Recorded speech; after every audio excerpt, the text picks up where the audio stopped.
So welcome to another video from theplayersaid.com. My name's Alexander, and today I'm taking a look at a solo game called a NATO Air Commander. This is from Hollandspiele, and it's designed by, let me get it correctly here, Brad Smith. Okay, so it's an air war solo game right up my alley. So this is kind of World War III, it's Cold War gone hot, so it's Russians kind of rolling into Germany, and you're the air commander, so you're running raids, missions, sorties, whatever you want to call it, at the kind of the wing level. Each of your counters is a full wing. It's a huge strategic kind of scale, and you're constructing raids, managing your pilots and resources and weapons and the enemy air defenses and ground defenses, and trying to stem the tide and maybe even counterattack. After 10 rounds, you got victory points. How well did you do, basically? The game does come with 3 scenarios in it. I think it's 3. There might be more, but it's, first one, get your toes wet. It's easy-ish, although it's not. And then they get progressively harder as they kind of shrink what you start with. The Soviets start with more, and things can get very bloody very quickly. This is not, this is one of those cakewalk games, right? If you want a solitaire war game, typically you want it to be challenging, right? So we can get good plays out of it, learn from our mistakes, and do better, and it's still engaging after 10 or 15 plays, right? And this gives me that in a small package, which is nice. This is the map. You don't need a whole lot of extra spaces. 2 small decks of cards, and that's it. There's no dice in this one. Everything's done with cards, which I really like. Dice, I feel, are very cruel to me. The deck of cards is also cruel to me in this one, but I feel like because it's a closed number set, that at some point my luck might change. And it's a bit more realistic, maybe. But with this one, I think it's, I want to say it's 36 cards. It might be a little bit more than that. But basically, there's a deck of cards, and then kind of like Fields of Fire or Up Front, you draw your cards, and it has some different values on it. That's effectively your dice roll. Is pulling a card, consult which number you're looking at. That's the one. Great. That's the effect. So it's a very neat, very clean system, which I enjoy. Rules very easy to learn, and like I said, it's air war, so it's right up my alley. The cool thing with this is that it is that kind of World War III game, and normally that's a topic that I am pretty blasé about. I don't see that. I'm like, ooh, I want to do that. It has to be something pretty special for me to get that interested in it, and air war is always going to tickle my fancy. So it was a good way for me to kind of get into that kind of a topic in a way that I enjoy. So I appreciate that.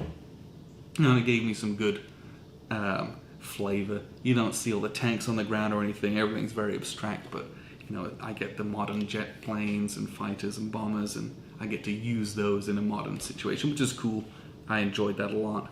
But what I'll do, I think, you don't want to sit and listen to me ramble. I'm going to show you the map, show you the game, run through a turn, and then we'll wrap up with a few final thoughts on this one. So here's a look at the map.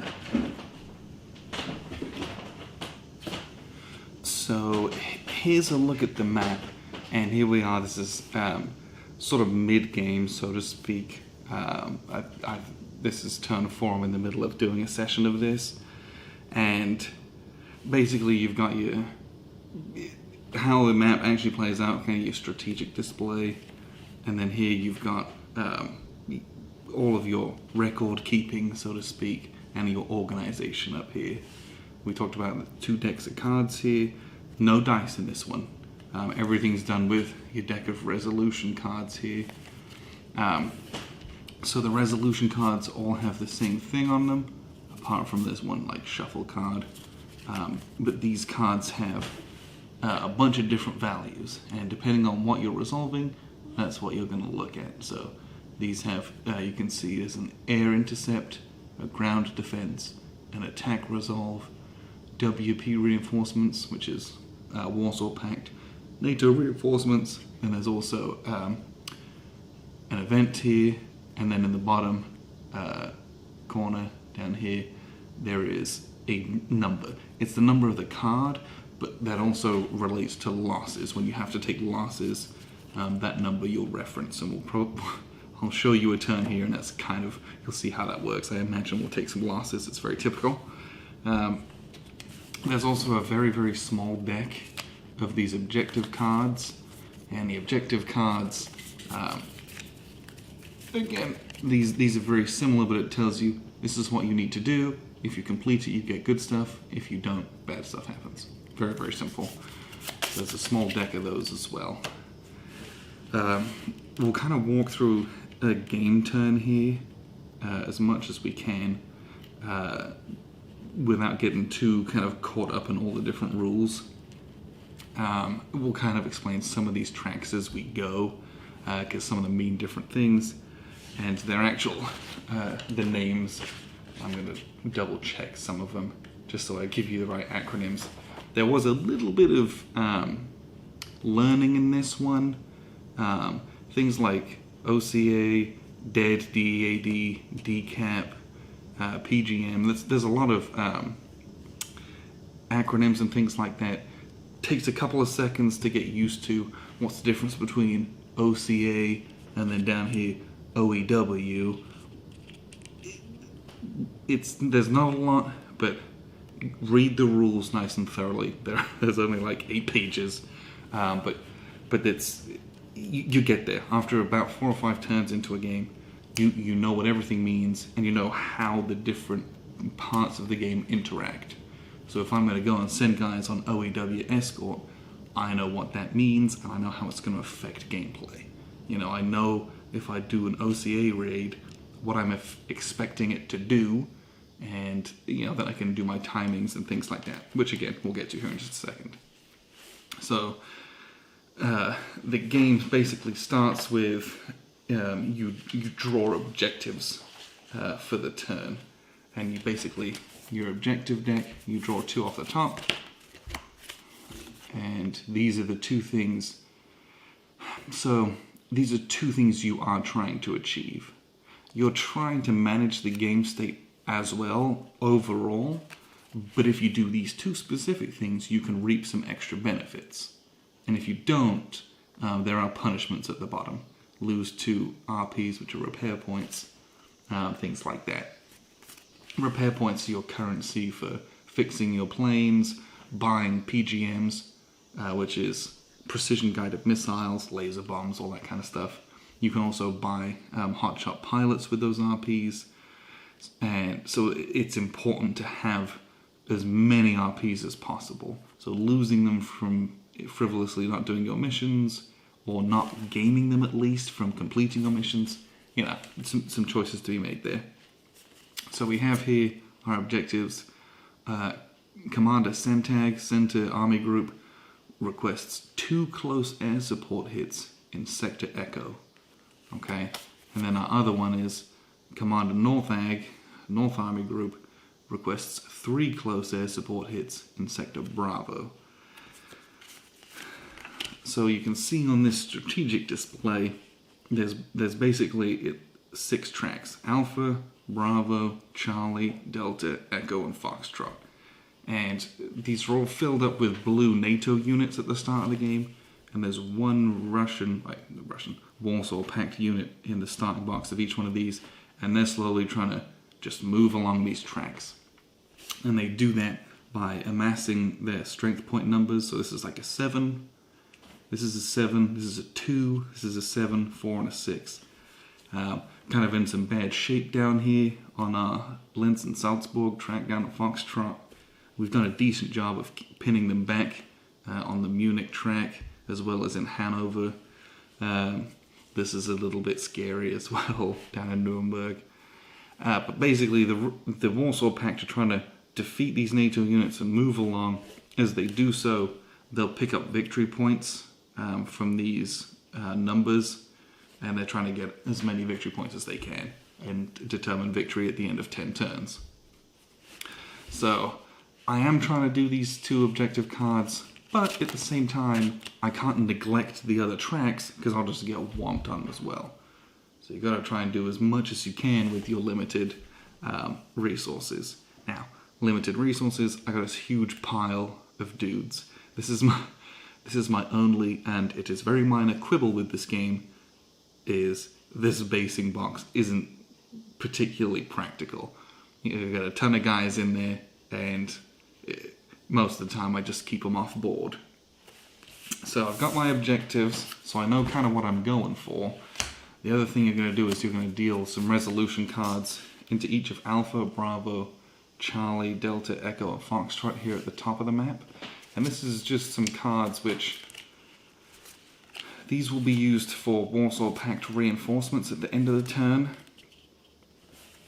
It is possible that we can run some recon to affect these, which will affect their reinforcements as well, and do some other bits and pieces.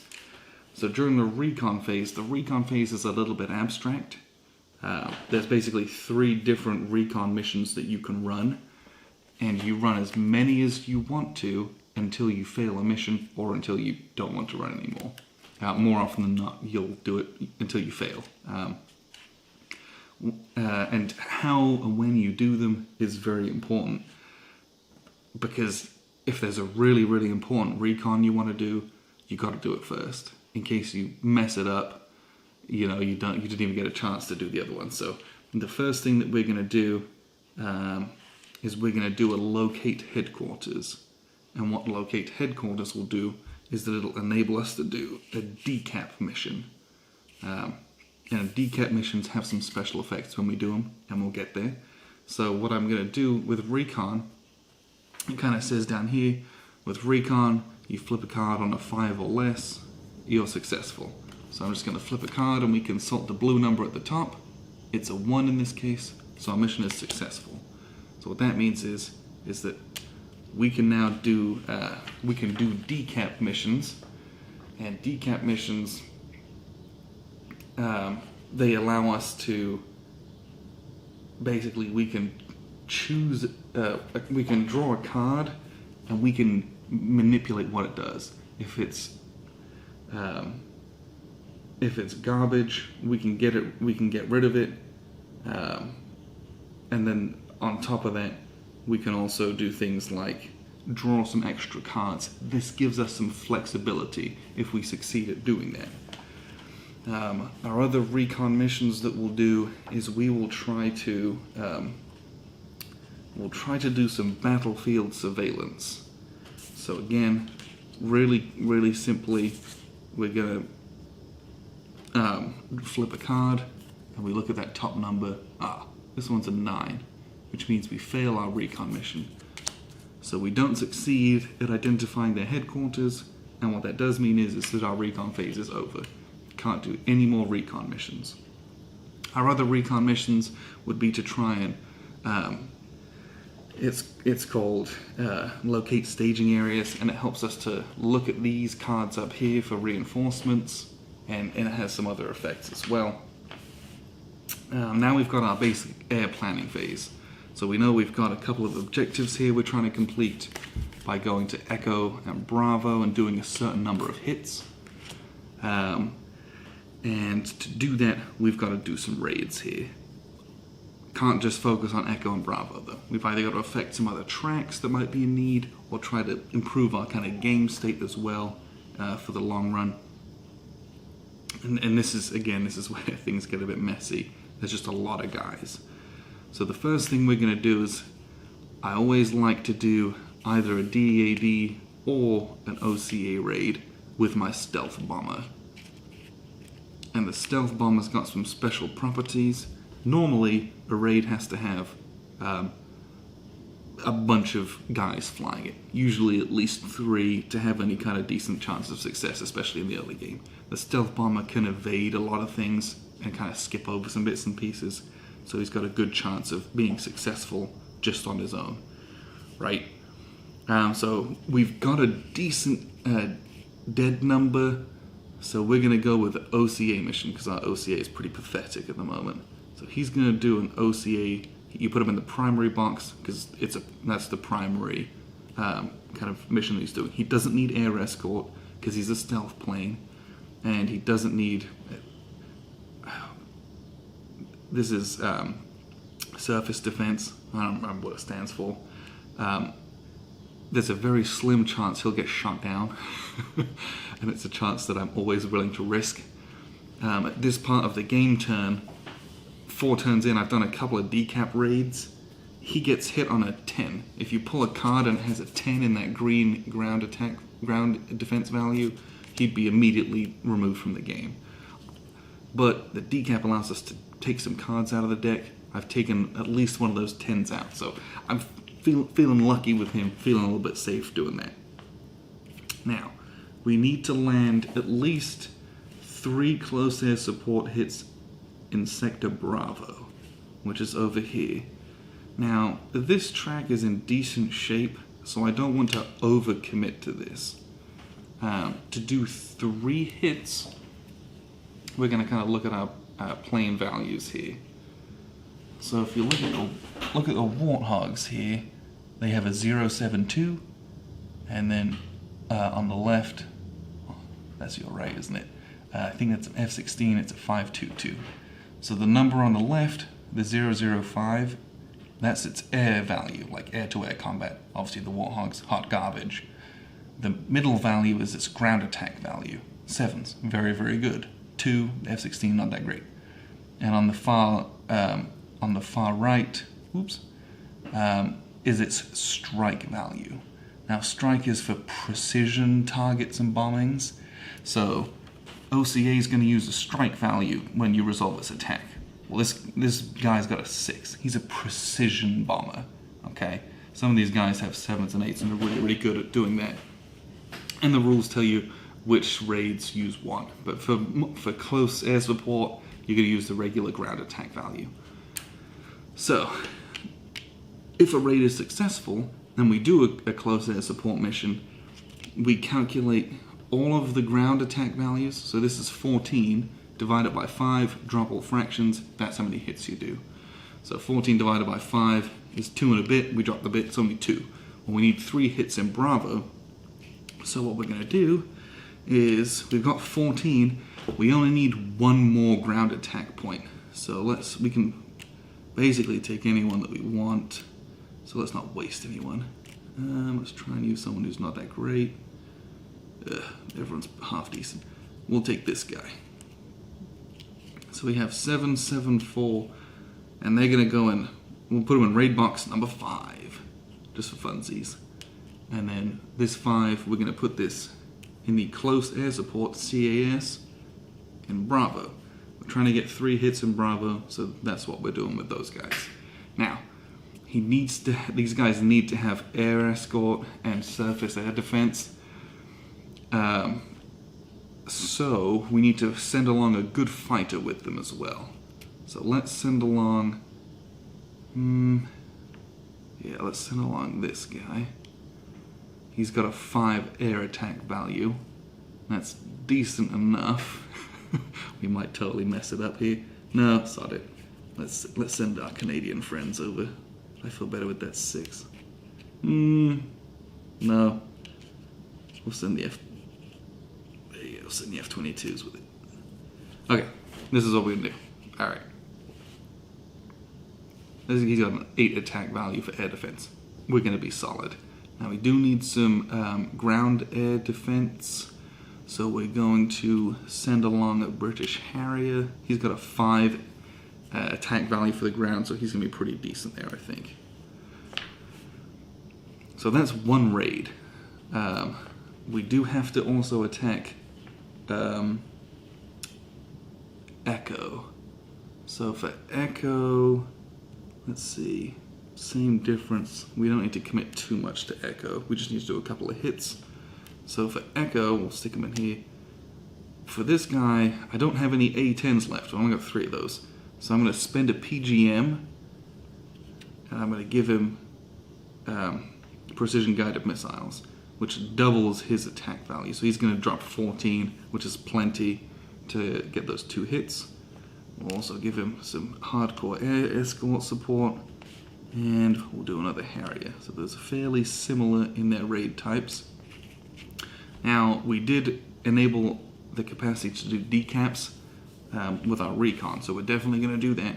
Decap requires a high strike value, and we want to do as much damage as possible. So this guy's got a 7 value, 8, I guess that's to 15. So that'll be 3 hits if we're successful, which we definitely want to do that. He is our best fighter that's left, and yikes, we'll send this guy for ground defense. Now what's interesting, and you'll notice here, these raids, you can only have 1 plane in each of these secondary missions, basically. So you have to be very, very careful about who you pop where and when. You can also, for example, stick a pilot on here, and you can expend him from the game to draw a second card if you don't like your first one. So they're expensive, but it's a resource for you. What we will do is we're going to do, down here, we're going to do our operational, I don't know, it's electronic warfare escort. So we have to send 2 guys on this mission, and they just have to have some kind of air-to-air value on them. So we send basically our weakest guys, because it doesn't really matter. They're just there to gain us a couple of points on our... These guys give a temporary OCA bonus, which we're going to need, I think. So, we do have a couple guys left. We might as well do one more mission. And let's see, attacks wise, 7 on 7, 7 on 6. We're going to try and defend down here. So we're going to try and do some damage to them, and that'll help us in the kind of combat resolution. So raid 4, okay. 4 is going to be for Echo. Boop. CS, and we'll do CS one last time down here in Foxtrot. We don't have anyone that's any good left, that's the problem. Gosh. That's really bad. So we got a couple of dudes here. Man, this is not good. 3, 5. We can send another guy for ground, but it doesn't make a difference at that point. So these guys are pretty much not going to fly a mission. You can send them on their own to fly missions. It's risky, though. I wouldn't advise it, frankly. So we're just going to sit there. Are we going to switch these around? Yes, we are. Because I feel much worse about the air defense value. Crap, he's not very good. Well, it's risky. Okay. So that's all your planning phase. And then you get to your resolution phase. So we've done a lot of recon, we've done a lot of planning, we've got our PGMs, we've got our pilots, everyone's ready to go. So you choose the order in which you do all of your missions, okay? So we're going to start with, so this happens automatically. As soon as you put those guys in here, this goes up 1 and flips to its OEW side. And that's a temporary kind of thing. So you have to do that every turn if you're going to do that. So that's pretty nice. We're going to do our... Oh, this is risky business. We're going to do this OCA raid. Basically what happens is, because he's flying on his own, he's stealth. A stealth unit alone on a raid doesn't draw air intercept. You just sneak on by the air escort phase. Then you're going to draw for ground combat. So they're launching missiles if they find him. We're just going to flip a card, and if we see a 10 in either air or ground, he's dead and we fail. So we flipped a card. We're incredibly lucky. We got 2 9s at the top there for ground and air. But that means he succeeds in his mission, he slips by all the defenses, and then we simply resolve what he's doing. So if we'd have given him PGMs, he'd do 2 damage. But in this instance, he's only going to do 1, because 6 divided by 5 is 1 with fractions dropped. And so he's in the OCA box. It's going to move this OCA box one more. Why this is important is when we draw cards, this OCA and this DAD value is subtracted from the values on the cards. So that's a modifier for us that is favorable. So this mission's done. You can leave him there. I'll just fly him home just for funsies, just so I don't get confused. So the next thing we're going to do is we're going to do the decap strike, because the decap strike will give us bonus card draws if we want on these missions. So I could have done that before these ones, but I was okay taking that gamble. So the first thing we're going to do is we're going to do our air escort. So we're going to pull this. He's got a 6 value, so we're trying to get less than 6, okay? So we're flipping this and we're looking at our, I knew this would happen. So at our air intercept we have an 8. This does have a -1 on it, which brings it down to a 7. That's still more than this is. So that's actually very bad. So what happens is we abort the mission immediately because we failed. And what happens is that then we draw a card, and this is where this number in the bottom right hand corner comes in. So this is 34 on it. So we look at our planes, and they have a number on them, 23, 26, 30, 20. The number closest to 34 is the one that gets damaged. It happens to be this guy, so that was fairly logical, but sometimes your really good guys get damaged. You're like, oh gosh. So this raid fails, total waste of time. That was very, very bad. So then we're going to do this raid number 5, which is at Bravo, and we're trying to get 3 hits for victory points here. So we're going to roll an that's these guys, isn't it? It's 5. So we're going to roll our air defense, which we rolled a 6. -1 is a 5. 5 is much lower than 8, so we pass we fend off their fighters. Now we've got to do ground defense. This is only a 5. We pull this. Oh, we pulled a 10. That's a disaster. We have a -2, but that's not enough to get that underneath 5. I was hoping for a better roll than that. So again, this raid is going to fail. So we don't get to drop all our bombs. We abort the mission, and then we pull a card. This is 31. So we look for our plane that's closest to 31, and we have a 29. So he's going to flip. He's the damaged one. And this is turning out very, very poorly, and is what you can expect from this game. Raid number 4. Again, we're going to flip for his air attack. This is a 1. So we slip by their air defenses, ground defenses. We have a 3. Perfect. So that means we get past their air and their ground defenses, and the mission is then successful. We're going to drop our PGMs, which doubles this 7 value to a 14.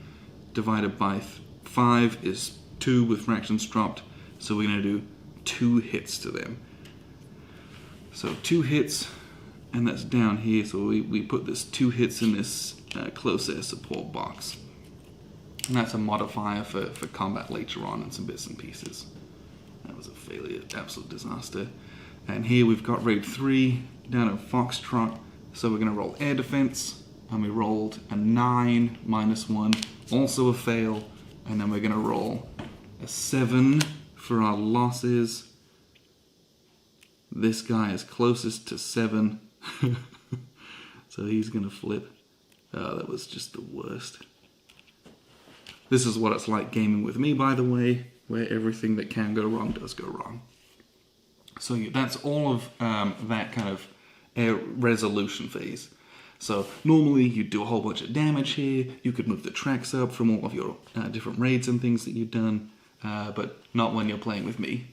Then comes the actual ground combat. You resolve these tracks, and I can tell you right now, this is gonna be tragic.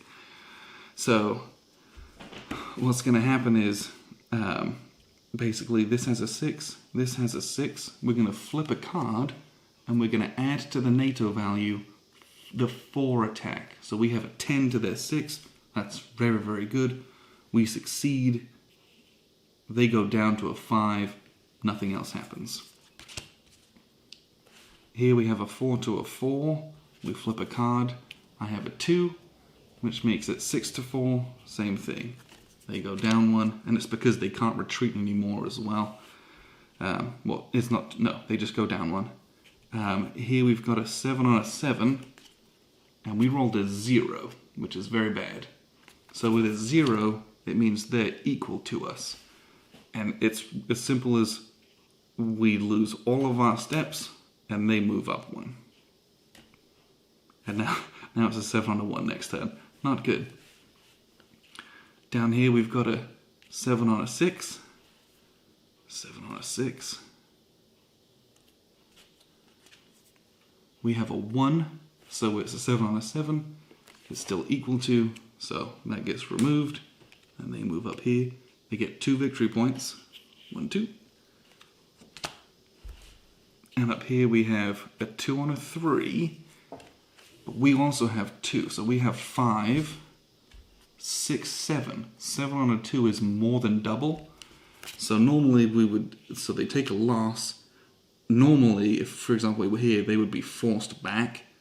Because they can't go any further back, they'd be reduced further. 1 is the lowest they can go, so that's where we're at with that one. And then over here,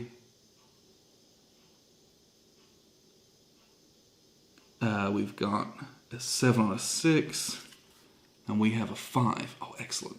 So we're an 11 on their 7, so they're going to go down to a 6. So the one thing we didn't look at was our, that's ground combat. It's brutal. So we didn't look at our objectives here. So we failed this one, so we're going to lose 2 RPs. We only have 0, so we're going to go to -2. Not good. This one we did win, so we gained 2 RPs, so we're back to 0. And it says 1 Warsaw Pact retreat in Sector Echo. Well, they're already at a 1, they can't go any further back. You do these retreats after you do all the combat, so nothing happens basically. So that was frankly an absolute disaster from that standpoint. That's all the ground combat's done, and what we get to is then the reinforcements. So Alpha has 3 Warsaw Pact reinforcements, so they're going to go from a 5 to an 8. Bravo has 1, so they're going to go from a 3 to a 4. Charlie has a shuffle. So this says shuffle all discards into the deck. This card counts as a no event, and all of its resolution values is 0. So Charlie doesn't get any reinforcements, which is nice, but we just reshuffle all of these, just for later on. Delta has 3 Warsaw Pact reinforcements. Delta's got 3. They can only go up to a maximum of 8.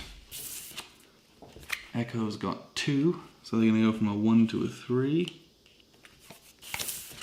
And then Foxtrot has 4. Yikes. So they're going to go from a 6 to an 8, because again, can't go above an 8. Then we get our reinforcements. So NATO's reinforcements are a card draw, and you look at the NATO reinforcement value. We get 2. That's abysmal. Now, if for example we'd succeeded in our decap raid, and we had a couple of extra kind of card draws, that's the bit where you can say, oh, I'd like to draw a card and take the better of the 2 values. Well, this is a 0. That's an absolute. For example, this one's a 9, right? So if I had succeeded at this and I had held on to an extra card draw, you know, I could, I'll take the 9, yes please. But instead I've got 2, and 2 is very, very bad. This guy's a 1 against a 7, so we're going to bump him up 3. And hopefully we'll be able to do some damage and get a favorable draw on that one. This is a disaster, 8 on a 1. This is going to go very poorly here in the middle in the folder gap.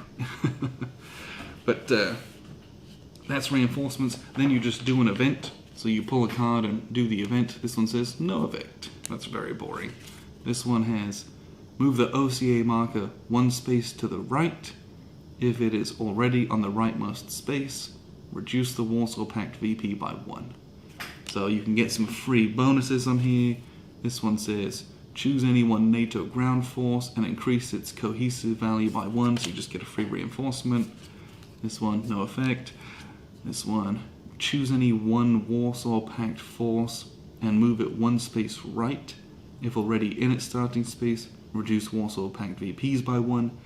Place a new 1 cohesion NATO force in the vacant space. So, I mean, some of these are very, very cool. Just alter the game state. And then there's a bit of admin basically at the end, where you get your resource points, and your resource points come from hopefully you gain some from completing your objectives, but we didn't in this instance. But you get resource points for your major city. So this is 3. So you get 1, 2, 3, 4. I think it's resource points for all of those. You get resource points for Warsaw Pact forces in their starting boxes. So 1, 2, 3, and our major cities 4, 5, 6, 7. So we're going to get 7 RPs, which isn't terrible considering how poorly we're doing in this game.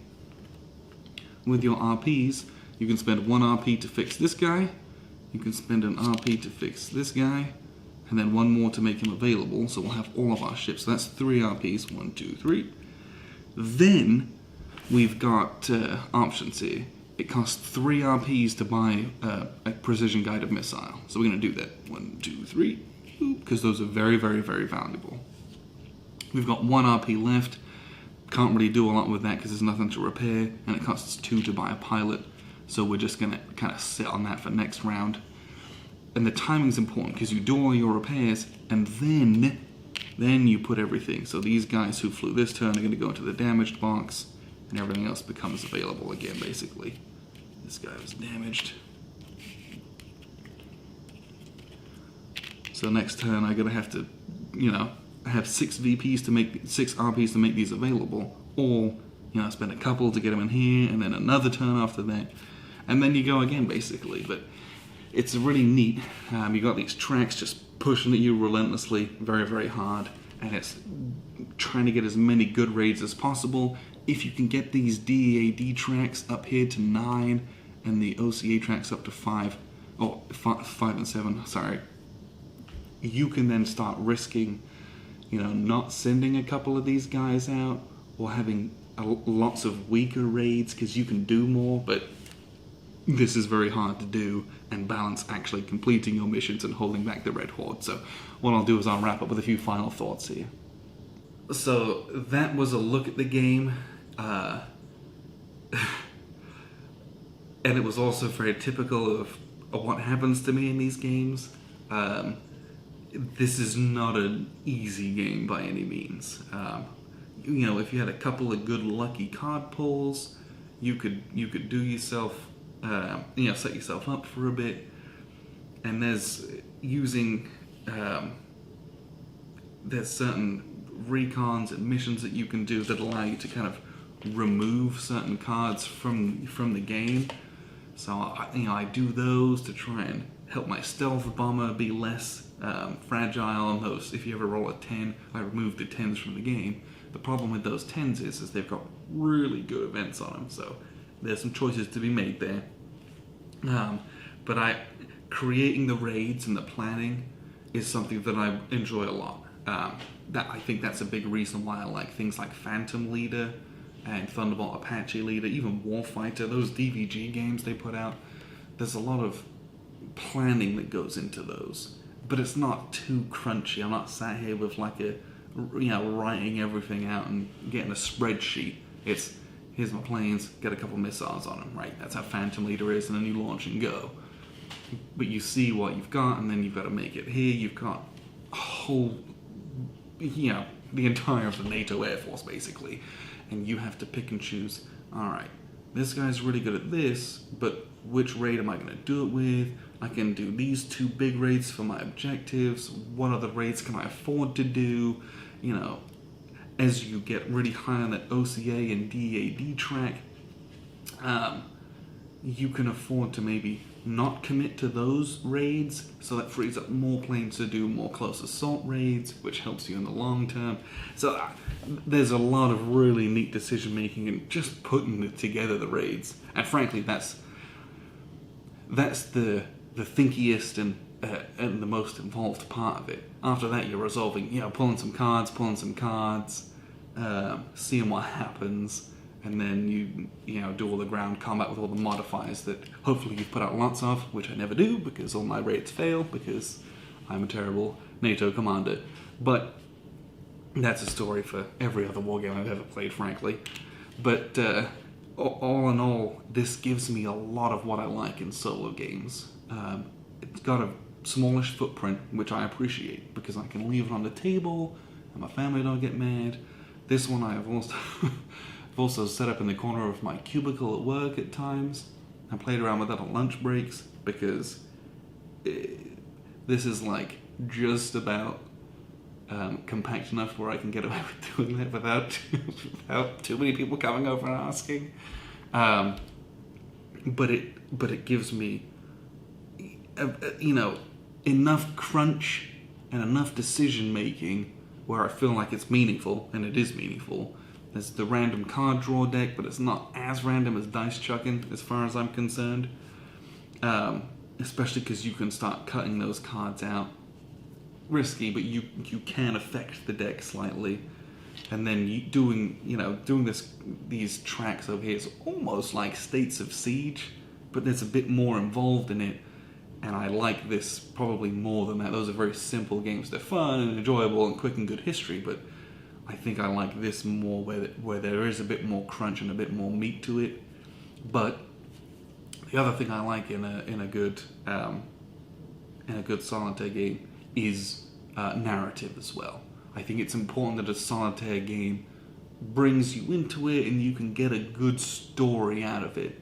And over the course of a 10-turn campaign, this does that. The games usually have a good arc. As you build up your forces, you might be able to bam do it, or you're like really trying and things go down the can, or things start off terribly, you kind of make some headway, or you just roll the whole time. There's a lot of ways this game can go and gives you a satisfying kind of beginning, middle, and end. But even on the kind of the micro scale, as micro as an entire wing can be, that there's the ace pilots that you can buy, and you get one raid. This guy evades this SAM site, helps me draw another card so I can succeed. You get some little micro narrative as well in each of those different raids, so you can get some pretty memorable moments as you pull that one card that you desperately needed. And in my brain, I'm sat here. And I know there are people out here that do this. I swear it's not just me. I sit here and I'm like playing this, and it's, I'm making the sound effects because it's a solo game, so I don't feel all that dumb doing it. Explosions galore, rockets, missiles, all that kind of stuff. And that's how I know I'm enjoying a game, is I'm making the sound effects. It's really as simple as that. If I'm making the sound effects, it means I'm enjoying it, I'm in it, and I've got the image in my brain of what's actually happening with the action sequences, and it's playing out like a movie in my head. And as grand as this scale is, I still am picturing it as, it is this F-16 dogging through the clouds, shooting down some MiGs, and it's awesome. So, all in all, if you couldn't tell, I really enjoy this game. It's a solitaire air war game, so it had a leg up on other games. But the execution is really, really good. There is Blue Panther, who prints these for Hollandspiele. They have canvas maps available. This is just kind of the regular paper one that comes in it. But I was at WBC and they had them on display, and those things look nice. So that is an option if you do want to kind of pimp this out. It's entirely unnecessary, but it's there as an option. But all in all, I will probably sleeve my cards with how much I've played it. You do go through the cards and shuffle them a lot, so I'll probably sleeve those just to protect them, because it's a small deck and you shuffle it a lot. You'll shuffle it, at least once a turn, sometimes twice. It can even be more. Same with the objectives. I felt like I was shuffling the objectives 3 or 4 times as well, because it's this tiny deck of like 8 or 10 cards, and you go through them. So, all in all, great little package. everything that you would expect from a Hollandspiele game, you get in this. You get good story, good solid design, but it's quick to learn, easy to play, and it is in a compact package. So, appreciate you guys tuning in and listening to me waffle about this game. It's available now, as are all their games, because it's print on demand. But like, go and get it. This is a really fun one, and I think you'll enjoy being the NATO air commander and kind of driving back the Red Horde. It is possible for this game to end in nuclear annihilation. Don't do that. Don't do that. If you fail so miserably that kind of the Red Horde makes it towards, takes all of the tracks, you just immediately lose the game as NATO has to press the red button, so to speak, because you failed so incredibly poorly. So that's bad. Don't do that. That happens to me frequently. All in all, a blast to play. Check it out. And thanks for watching. I've been Alexander from theplayersaid.com.